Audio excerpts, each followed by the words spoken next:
그가 빛 가운데 계신 것 같이 우리도 빛 가운데 행하면 우리가 서로 사귐이 있고 그 아들 예수의 피가 우리를 모든 죄에서 깨끗하게 하실 것이요.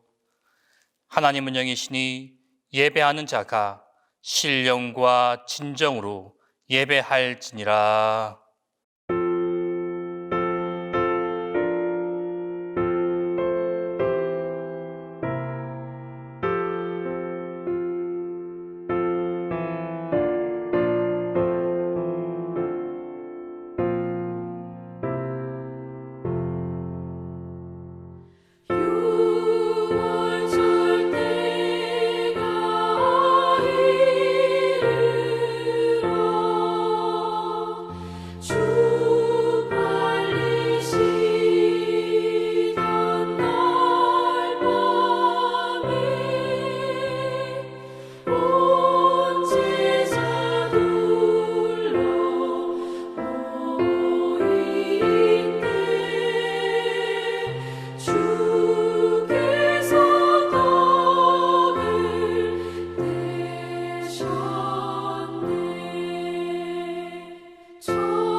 하나님 아버지, 저희들을 사랑으로 지켜주시고 이 시간 수요 예배로 주님께 영광 돌리게 됨을 감사드립니다.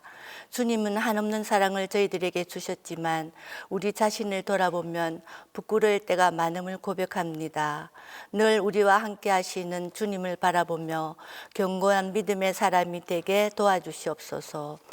코로나19로 힘들고 어렵지만은 그래도 돌아보면 주님 은혜가 아닌 것이 없음을 고백합니다. 나의 나된 것은 다 주님의 은혜로 알고 항상 감사하는 저희들이 되게 해 주시옵소서. 하나님 아버지, 올해도 허락된 사순절을 통해 나태해진 저희들을 돌아보게 하시고 주님의 가신 길을 생각하면서 십자가의 사랑을 느끼며 참회와 경건하는 삶이 되게 도와주시옵소서.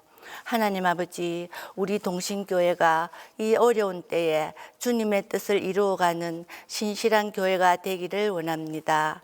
담임 목사님과 부교육자님들에게 강건함을 주시어서 귀한 사역을 잘 감당할 수 있도록 도와주시옵소서.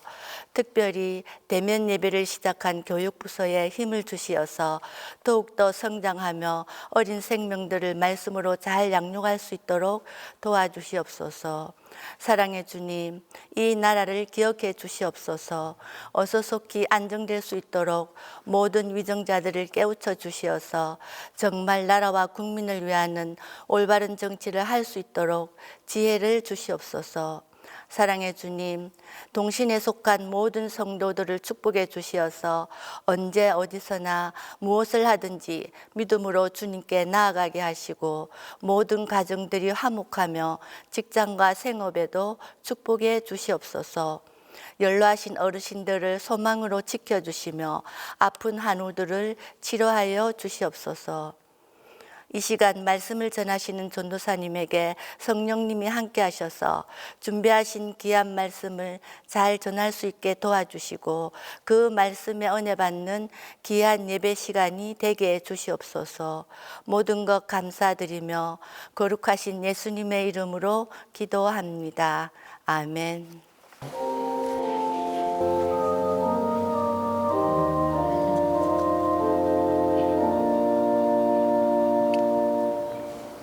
바이블 포럼 5번째 시간에 주신 하나님의 말씀은 마가복음 14장 12절에서 21절 말씀입니다.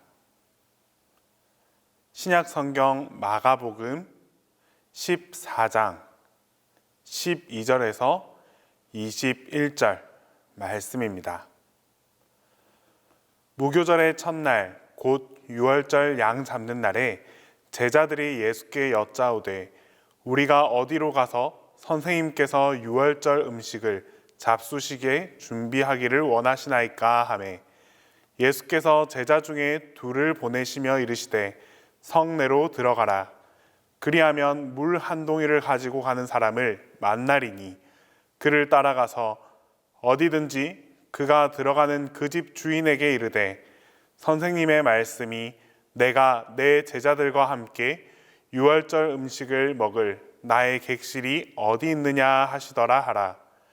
그리하면 자리를 펴고 준비한 큰 다락방을 보이리니 거기서 우리를 위하여 준비하라 하시니 제자들이 나가 성내로 들어가서 예수께서 하시던 말씀대로 만나 유월절 음식을 준비하니라.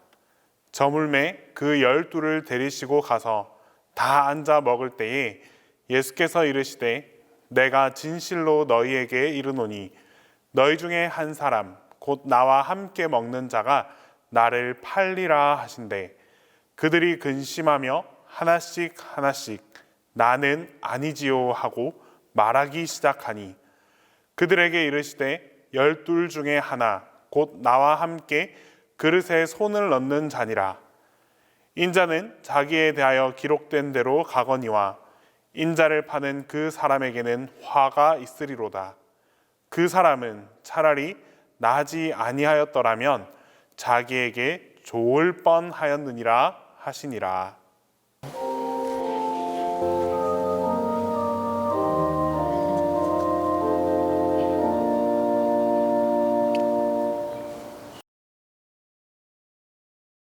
오늘 본문 말씀은 예수님께서 십자가에 못 박히시기 전에 제자들과 함께 마지막 식사를 나누는 그 모습이 기록되어 있습니다. 일명 최후의 만찬이라고 불리는 이 식탁은 그 상징성 때문에 많은 화가들의 작품 속에 주제가 되었습니다. 작품들마다 다 독창성이 있고 또 특색이 있습니다. 때문에 그런 차이만 우리가 잘 비교해 보아도 그림을 통해 얻을 수 있는 소소한 은혜가 있습니다. 지금부터 최후의 만찬을 주제로 한 몇 가지 그림을 소개해 드리겠습니다. 오늘은 특별히 그 본문의 주인공이 되는 예수님과 예수님을 배반한 유다의 모습을 중점적으로 한번 함께 살펴보겠습니다. 이 작품은 이탈리아 성 아폴리나레 누오보 성당에 있는 모자이크 작품입니다. 그림을 보면 우리의 시선이 가는 포인트가 있습니다. 다른 그림들과는 달리 예수님께서 중앙이 아닌 가장 왼편에 자리하고 계십니다. 그리고 그 예수님 품에 쏙 안겨 있는 제자가 보입니다. 마지막은 식탁 밖에서 예수님이 건네주시는 그 빵을 받는 제자가 보이는데 사람들은 바로 이 사람을 유다라고 해석합니다. 식탁에 함께 앉아 있는 다른 제자들과는 달리 구분지어서 별도의 자리에 그려놓고 있습니다. 그래서인지 빵을 받는 이 유다의 모습에서도 욕심 가득한 그 표정을 볼 수 있습니다. 두 번째 소개할 작품은 안드레아 델 카스타뇨의 작품으로 후에 레오나르도 다빈치가 최후의 만찬을 그릴 때 참고했던 작품 중에 하나입니다. 예수님의 위치가 이제 끝쪽이 아닌 다시 중앙으로 옮겨졌다라는 특징이 있고 그 바로 맞은편에 유다가 등을 돌리고 앉아있는 모습을 볼 수 있습니다.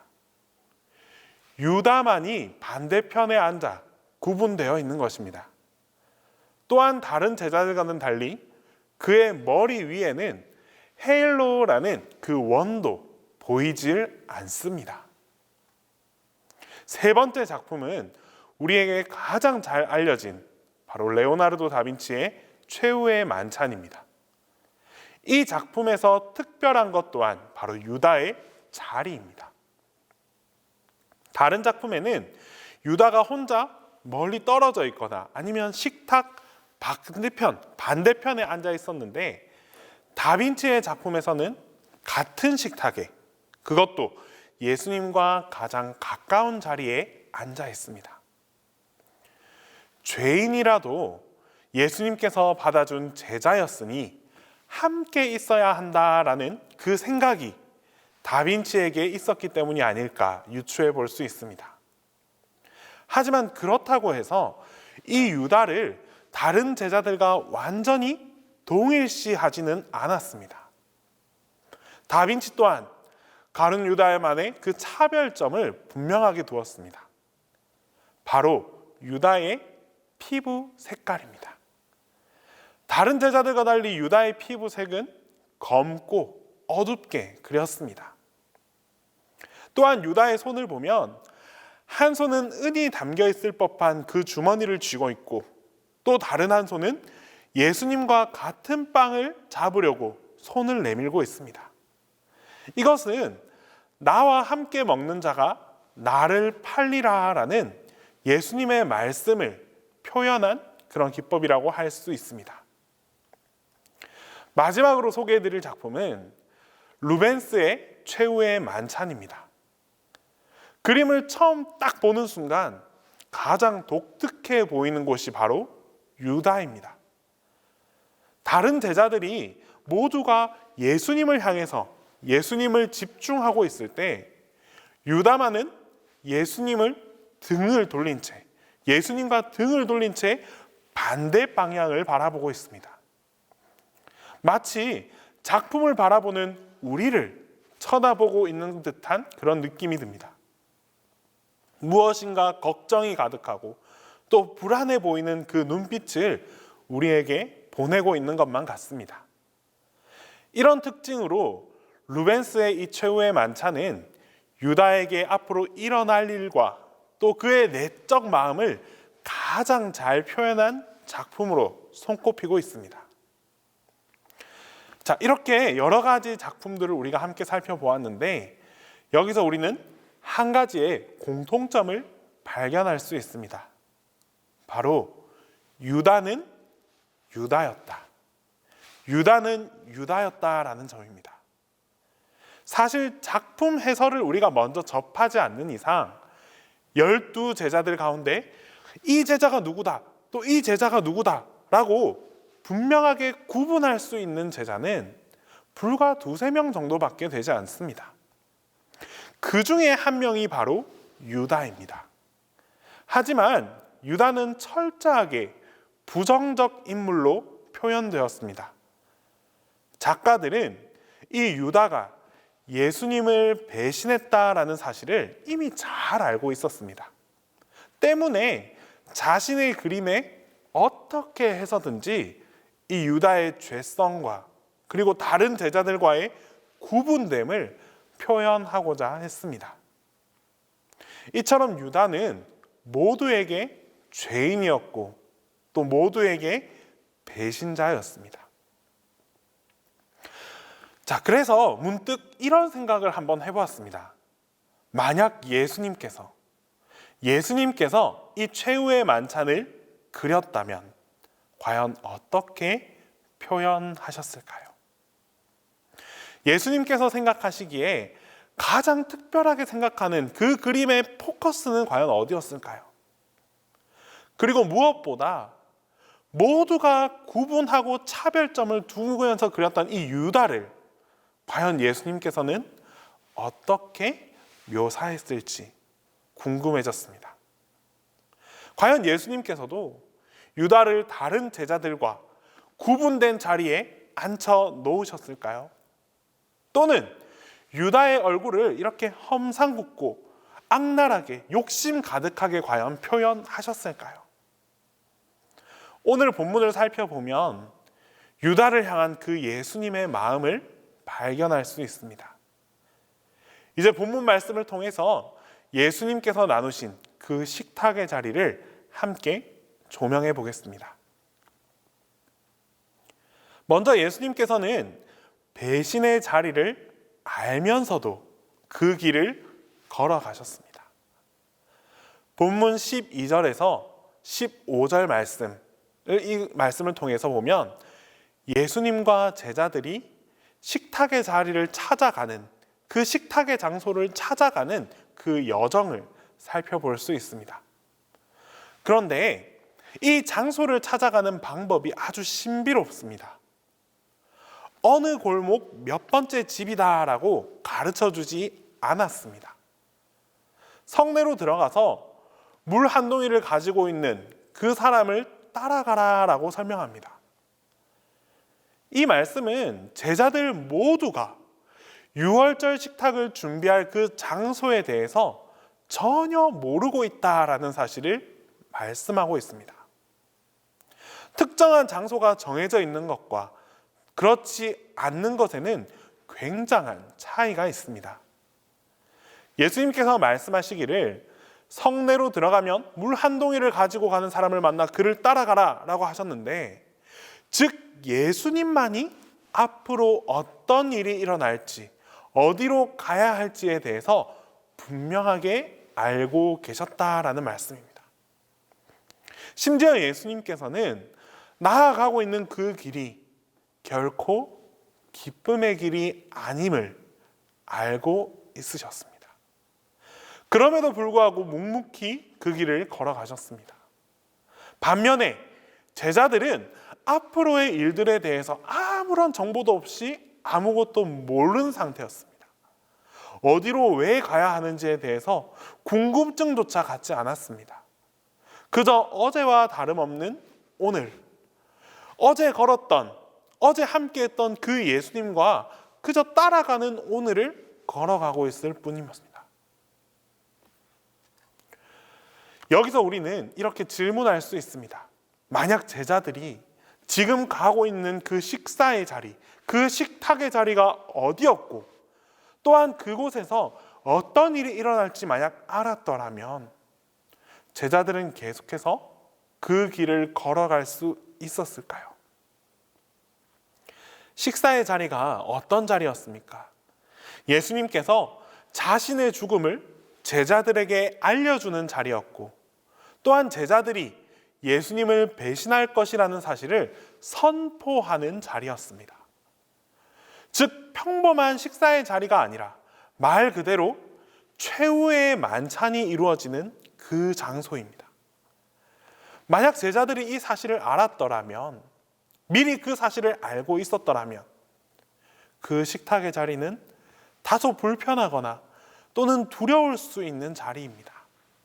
심지어 피하고 싶은 자리일 수도 있습니다. 때문에 예수님께서는 끝까지 함구하셨을지도 모릅니다.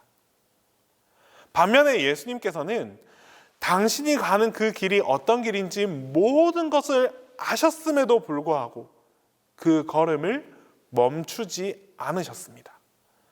오랫동안 함께 정들었던 이들과 마지막 식사를 나누는 자리, 심지어 가장 사랑했던 이 제자들로부터 배신당할 것을 알면서도 그 자리로 나아가셨습니다.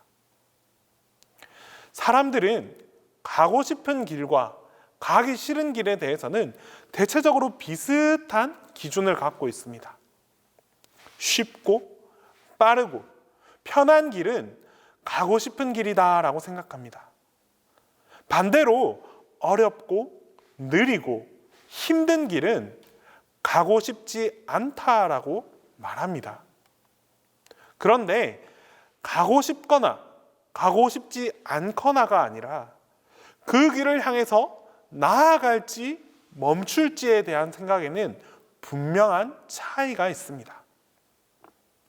어떤 사람은 쉬운 길로만 향하는 사람이 있는가 하면 또 쉬운 길임에도 움직이지 않는 사람도 있습니다. 반대로 힘들고 어려운 길로는 절대 들어서지 않는 사람이 있는가 하면 아무리 힘들다 해도 그 길을 도전하고 나아가는 사람도 있습니다.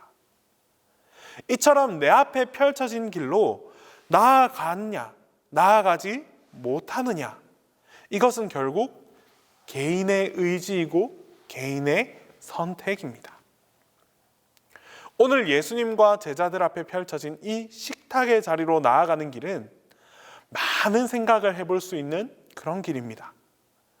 분명 똑같은 길이었지만 그 길을 대해서 느끼는 것은 하늘과 땅 차이였습니다. 아무것도 모르는 제자들은 너무나 쉽고 평범한 길이었습니다. 반면에 모든 것을 아셨던 예수님께서는 그 어떤 길보다도 힘들고 고통스러운 길이었습니다. 우리는 대부분 비아 돌로로사, 그 십자가의 길만 고통으로 떠올리기 쉽습니다. 하지만 가장 사랑했던 제자들과의 헤어짐을 알고 나아가는 이 걸음, 이 길 또한 엄청난 외로움과 슬픔으로 가득했던 걸음이었습니다.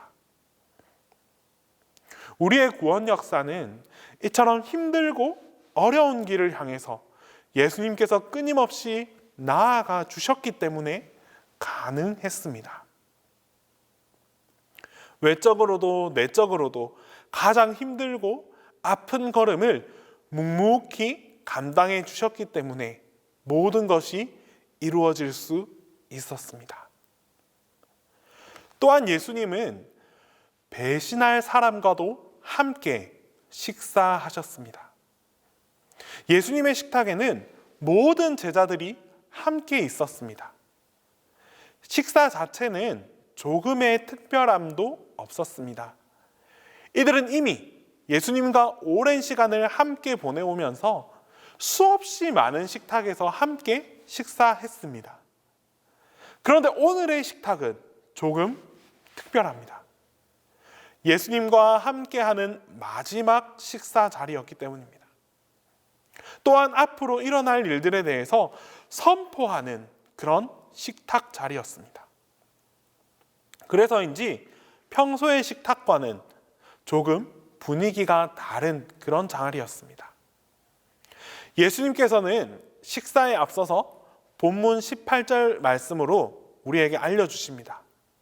너희 중에 한 사람, 곧 나와 함께 먹는 자가 나를 팔리라. 자, 그러자 제자들은 일제히 대답합니다. 나는 아니지요. 나는 아니지요. 예수님께서는 제자들의 배반을 선포하시고도 끝까지 제자들과 함께 식사했습니다. 떡을 나누고 잔을 나누면서 끝까지 그 자리에서 함께 해주셨습니다. 하지만 제자들에게 있어서는 이제 더 이상 그 식사가 중요한 것이 아니었습니다. 서로 앞다투어 나는 아니지요, 나는 아니지요 라고 질문합니다. 이 말을 조금 다르게 표현해 본다면 나만 아니면 됩니다, 주님. 주님, 나만 아니면 됩니다. 나만 아니면 괜찮습니다 라는 말과 같은 의미입니다. 제자들 가운데 누군가가 예수님을 배신한다는 사실이 중요한 것이 아니라 그 배신의 주인공, 그 배신의 핵심이 나만 아니면 된다라는 그것을 확신하는 데 급급해했습니다. 주님께서는 제자들이 배신할 것을 알았지만 그럼에도 불구하고 나와 함께 하자라고 말씀하십니다. 하지만 제자들은 앞다투어 나만 아니면 됩니다. 나는 아닙니다. 나는 아니지요, 주님. 인간적으로 이 제자들의 심정이 이해도 가지만 예수님께서는 과연 이들을 바라보면서 무슨 생각을 하셨을까요? 만약 제가 예수님과 같은 처지에 있었더라면 말은커녕 밥은커녕 당장이라도 쫓아내고 싶었을 것입니다. 배신자들과 같이 밥을 먹는 것만으로도 쉽지 않은데 심지어 제자들은 하나같이 자기는 아니라고 발뺌만 합니다. 내가 얼마나 그들을 아끼고 얼마나 사랑했는데 그들과 그동안 함께 먹고 나누었던 그 식탁이 얼만데 하루아침에 돌아서 버린 이 배신자들의 모습을 보고 어찌 편하게 같이 앉아서 밥을 먹을 수 있겠습니까? 이것이 차이입니다. 예수님은 끝까지 제자들과 함께 하기를 원하셨습니다. 그러나 애석하게도 제자들은 나는 아니길 바라며 서로 구분짓기에 급급했습니다. 이러한 모습은 우리의 모습과도 사실 별반 다르지 않습니다. 사람들은 모두 죄 앞에서 의기소침해지거나 또 숨고자 하는 그런 본성이 있습니다. 잘못에 대해 인지하면 그 잘못을 인정하고 드러내기보다는 어떻게 해서든지 감추려고 하기 쉽습니다. 사실 만찬 자리에 참여한 이 제자들 가운데서 예수님 앞에 정말 당당했던 제자, 떳떳했던 제자는 아무도 없었습니다. 모두가 배신자이고 모두가 죄인입니다. 다들 모습의 차이이고 그 결과의 차이일 뿐이지 끝내 예수님을 배신하지 않은 제자는 단 한 명도 없었습니다. 만약 우리가 그 자리에 있었더라면, 만약 저와 여러분들이 그 식탁에 있었더라면 예수님 곁을 끝까지 지킨 그 한 명의 제자가 될 수 있었을까요? 쉽지만은 않습니다. 그것이 우리의 한계입니다. 그것이 우리의 연약함입니다. 제자들 또한 스스로의 연약함과 그 한계를 알았기 때문에 나는 아니지요, 나는 아니지요 라고 질문하면서 그 죄로부터 점점 멀어지고자 했습니다. 예수님께서는 이런 우리의 연약함마저도 아셨기 때문일까요? 사랑한 제자들이 그 부족함을 아셨기 때문에 방황하는 제자들 사이에서 끝까지 그들과 함께 해주셨습니다. 먼저 홀로 떠나지도 않으셨고 또 어느 누구 한 명도 먼저 내치거나 보내지 않았습니다.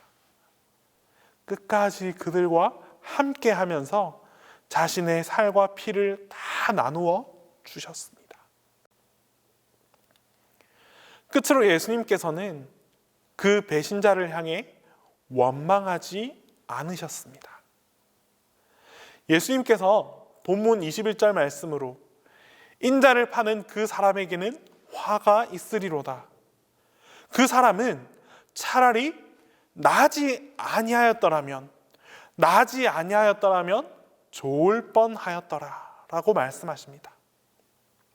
이 말씀을 한번 깊이 묵상해 보면 배신에 대한 예수님의 진짜 그 진심 어린 심정을 들여다볼 수 있습니다.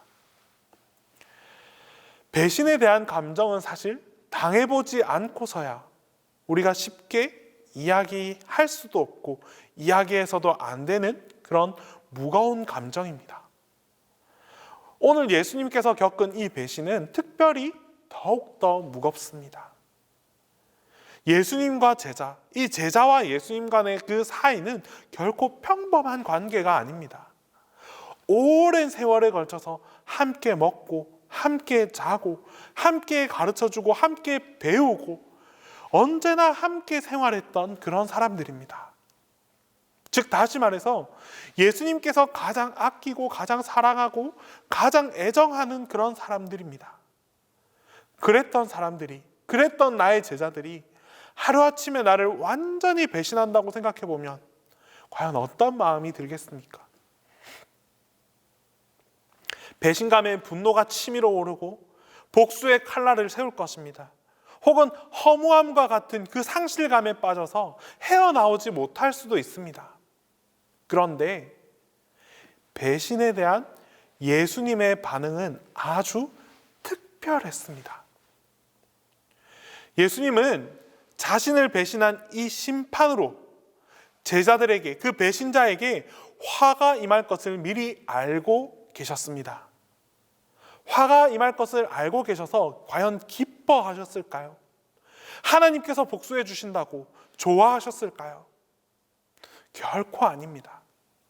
예수님은 오히려 그 화를 당할 배신자를 향해서 걱정하고 염려하셨습니다. 차라리 나지 아니하였더라면 좋을 뻔하였다라고 말씀하십니다.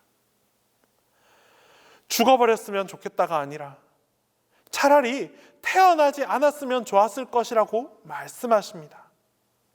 이것은 원망의 표현이 아니라 사랑하는 그 제자를 향한, 그 제자의 화를 향한 연민의 마음이고 걱정하는 마음입니다. 자신의 죽음을 걱정하고 슬퍼하기에도 벅찬 상황인데 오히려 예수님은 자신을 죽게 만든 그 장본인, 그 배신자들을 향해서 배신자가 앞으로 겪게 될 화를 두고 염려하고 계셨습니다.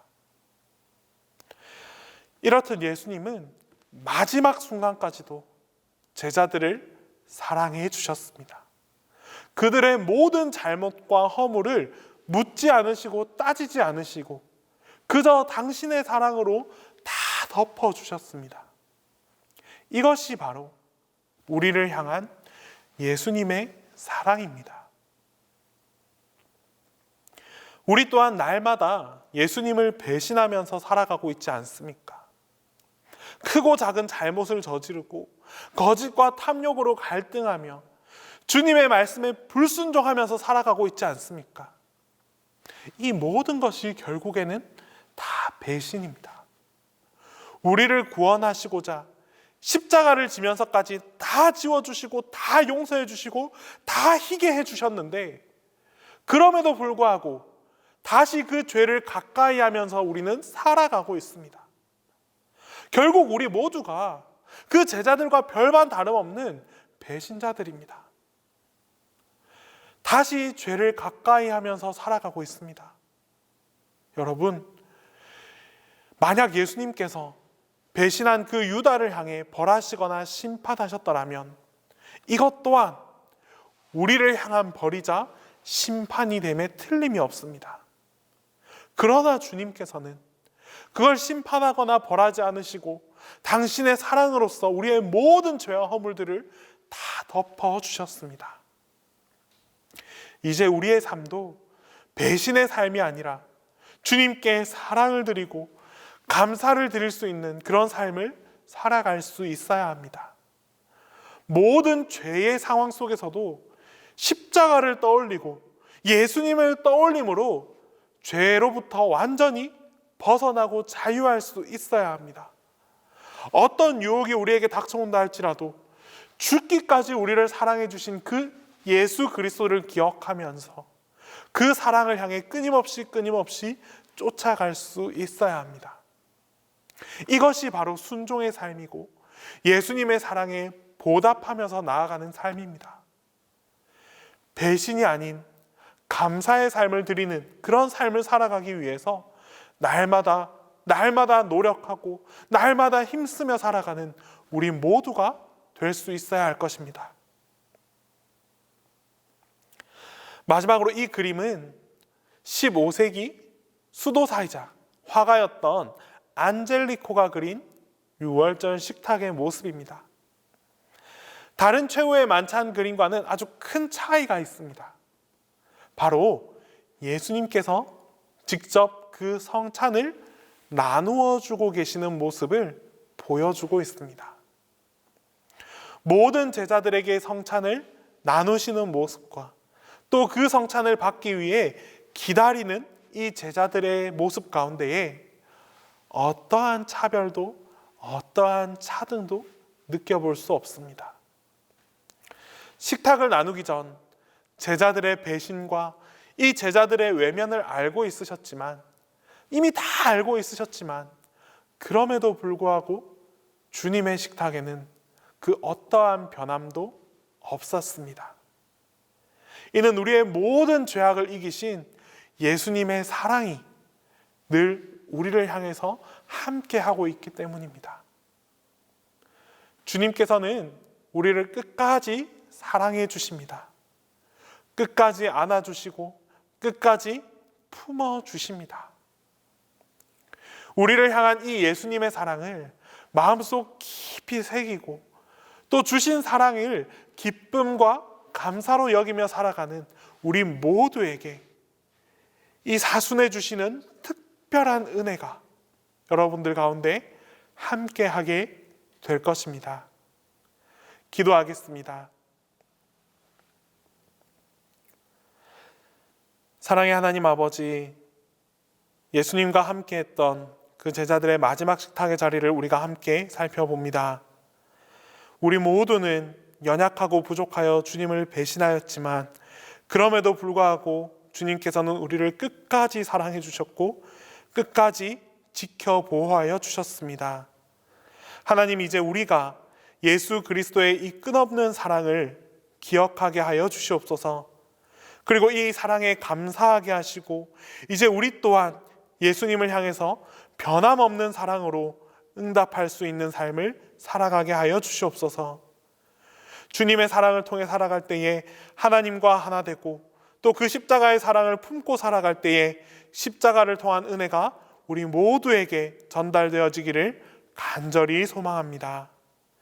예수 그리스도의 이름으로 기도합니다.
우리의 죄를 다시 사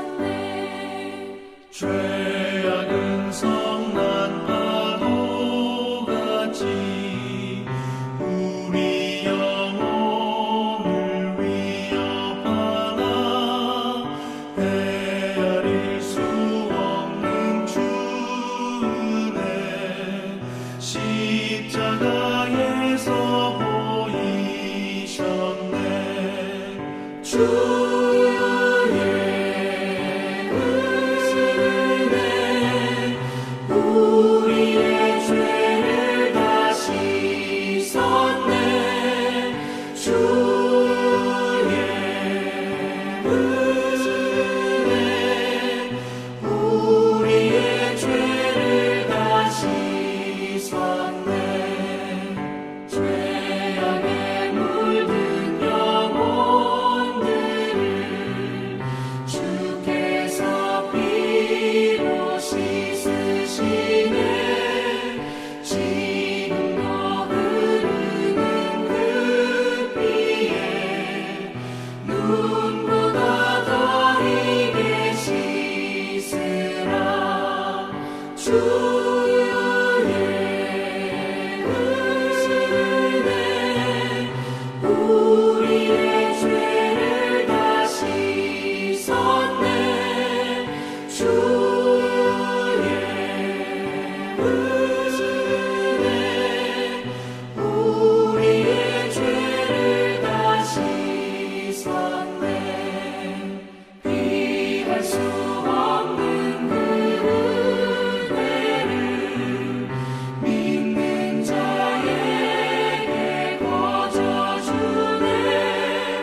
형제여 주 앞에 나와서 더 지체 말고 복 받으라. 주의 은혜 우리의 죄를 다 씻었네. 주의 은혜 우리의 죄를 다 씻었네.